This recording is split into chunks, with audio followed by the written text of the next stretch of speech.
Guys, what's going on? Welcome back to the channel. I hope your Christmas was great. I woke up Christmas morning. Santa delivered me a present. Not quite what I was looking for. Whatever could it be?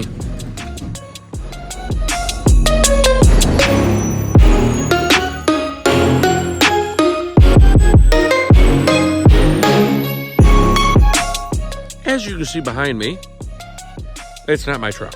This is actually the truck that Rob's stepdad has loaned to me. It's a 2006 F-150 two-wheel drive. Extremely rare for up here. I'm sorry for all the foggy breath right now. It's warming up, so all of the snow in the yard is starting to melt, and it's gross hell. Anywho, I'm kind of glad he actually loaned the truck to me, because there's been some issues going on with this that he didn't really know about. They've been noticing for a while that the transmission was shifting sluggishly, and I noticed it right off the rip when I got in. It didn't want to go into gear right away. It would, shake and then finally go in. I'd have to feather the pedal and stuff, and I looked a ton of stuff up on it. There's a wiring harness that goes down the passenger side, right by the firewall in the engine compartment, right by the manifold. Ford, I want to say GM. I'm a GM guy, not a Ford guy. Leave a comment down below if any of you guys are GM, Ford, Dodge. Which do you like? Anyways, there's a wiring harness that runs down the passenger side right along the manifold. The jacketing kind of eats its way off, and then it causes issues with I think it's the engine control module doesn't communicate with the transmission correctly, and then it just doesn't put it into gear. I thought that might have been it. There's another thing, too, down in the floorboard on the passenger side where the fuses are. Some fuses could be blown. This was actually extremely simple. I talked to my father. My father was a mechanic. He was a service manager at a shop. My grandfather was, so it's come down through the line. I'm the first one in my family not to go into that field. I actually did something else, but I still have a pretty good handle on it. He told me, well, check the transmission fluid. I'm like, I didn't think of that. So I checked the transmission fluid. It was down 1.5 quarts right now. It might even be 2 quarts by the time I'm done. I put a cord in it. Now it goes right into gear every time. Shifts perfectly. So I'm glad they loaned it to me for that reason, because I fixed that for him. The other issue he was running into, the truck's fan control. It only worked on high. 3, 2, 1 wouldn't work. That tells me most likely the resistor is bad. So how the fans work, they always have one speed, high. That's it. There's a resistor that goes in there that allows it to come down to different speeds. I can give Ford kudos on this, at least in this generation truck. Probably the easiest one I have ever done. You open up the glove box, take the stuff out of it, of course. Pop the glove box so it comes down, and right on the inside of it, over in here, that's where the resistor is. 2 screws and a plug. The Chevys, normally you got to get up underneath here and take a whole shroud off, and you're all contorted up underneath the thing, and you're trying to, get that out. It's no fun. So Ford, kudos to that. Now the downside of this truck is it is 2-wheel drive, so it's not great in the snow. I gotta go to work. If it's snowing, I just have the guys pick me up. But otherwise, it's really a nice truck. It's 2006, got 112,000 miles on it. And for its age, it's really in good shape for up here in upstate New York. I mean, these trucks driving around now, they're all rotted up here. Some other places, they might not be, further south and stuff, but it really is in great shape for its year. And I just think this is cool, because this is my childhood and probably some of yours. The backward extended cab doors. They don't make them anymore. I don't think any of them do now. They're all quad cabs. So it's just cool. My daughter was like blown away when she saw this, because she didn't, whoa, it's not what she's used to. But I cleaned it up a little bit for him. I cleaned up the inside and stuff. And I told him come spring, I want to there's some moss and stuff growing around the door handles and on the mirrors and stuff. I want to get it taken care of for him. So that might come up on the channel in the spring, obviously. Now, as you can see, it's a little chilly for that. The other thing I did for him, he told me the tonneau cover blew off when he was driving down the Northway. So all of the frame rails all through here, I actually had to pound them all back in because they were bent. But you'll notice there's a nice, brass piece right there that if you come over this side, it's not that way. It's plastic because that's the way the trifecta tonneau covers. I have that same tonneau cover for my truck. That's how they are. Well, see, this broke, which was causing this thing to just flip in the breeze. So a little bit of zip ties.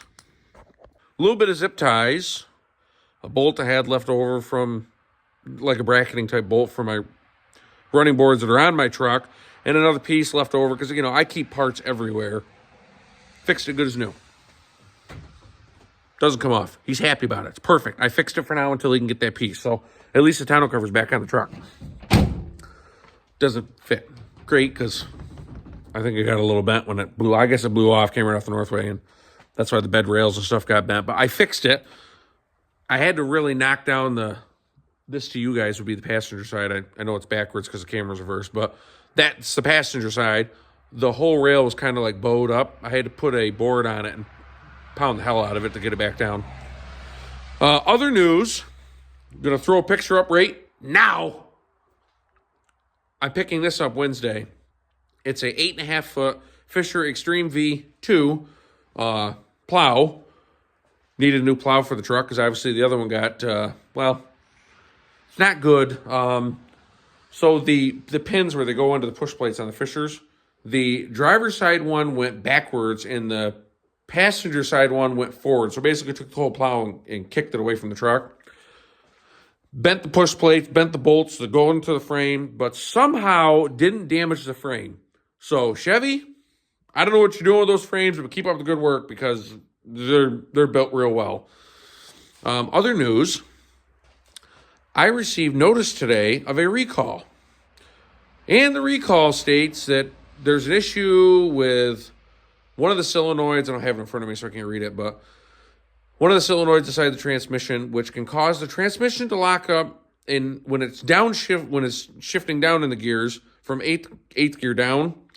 I think it's when it's going from 8th to 7th is when it does it. It'll lock up the drivetrain for like a brief moment. That's kind of what it felt like on Thanksgiving. It felt really weird. I've talked to a bunch of people about it. I didn't expect it. Just like I said before in the video of it, and if you haven't watched it, go back and watch it. It just felt like the whole truck came out from underneath me. It was the weirdest feeling. I've had trucks slide on the road, but that just felt weird. I've never felt that before. So I'm waiting for General Motors to actually call me. They have a whole case thing on it now, I guess. I already have one anyways because I can't get the headliner. And apparently one trim panel. The body shop didn't even know that they didn't have it in stock. So, Rob down on Denoyer Collision's like, oh, that's good. I'm glad they told us. Communication's real great from them, apparently. So, waiting to hear back on that. They're supposed to call me by Tuesday and tell me whether or not they can do anything with it. I'm kind of hoping they are. And if GM honors it, it's all the more reason why I like General Motors.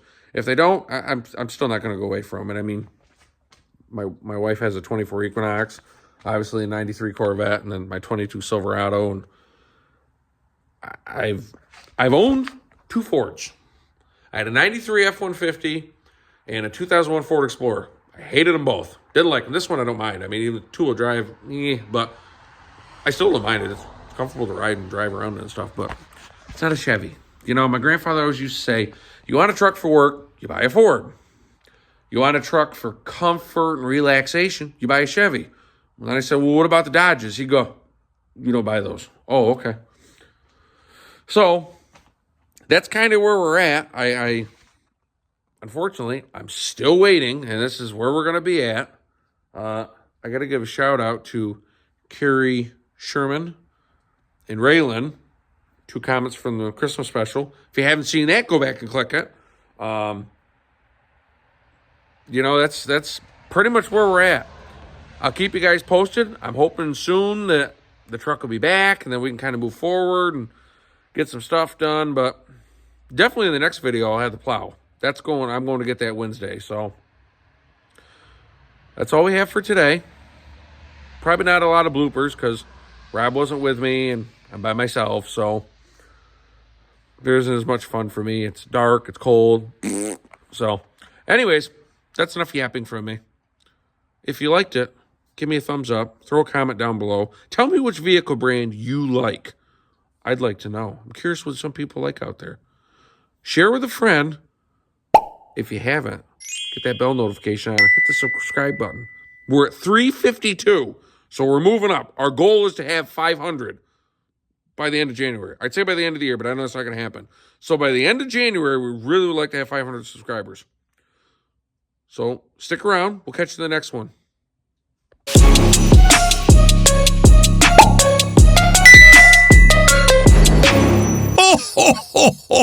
Like and subscribe.